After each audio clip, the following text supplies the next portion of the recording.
Məktəbə gedən uşaqlar gözləyim mən balam İlqar da gəlsin, sumkası sandıq da gəlsin. Gəlmiş sport sitiyə sənə burada məktəb sumkası alacaq, ayaqqabısı alacaq. Bunu niyə sən qadan alır? Bu badımcan oxşayır, bax belə ayağında görsənir. Atıya. Atan niyə niyə buna başına daşsın? Sən məktəbli krasovkası alacağım, yerine dol, sumka alacağım, yeri. İyi kuş buna bax sən yanıqsan, yaxşı məktəbdə su içməyə su qavlardı. Ma bundan yaxdır, nə keçək? Bunu dədən alarıq, qoy bura dədən yeyinəcək. Mən istəyirəm axı bundan. Bir iki dənə su qabı deyirəm sən, dədən alacağım bunu, dədən yeyinəcək. Yerim bunu tumuşunu da gətir. İyi quşca görüm bura krasovka tapmışam. Qadan alım, bunu qiyməti münasibdir. Ma buna var, nə keçək? Bundan İndi bunu sənin münasib. Niyə indirsən bax bunu, niyə indirsən? Krasovka, bax yersən, krasovka alıram sən, gəl bura.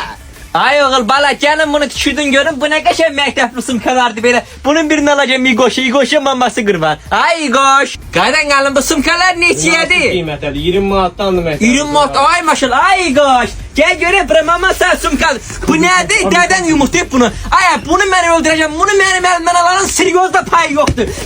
Sən məktəb sumkası almaya gətirmişəm, bu topraq dədən yumurtasını gətir.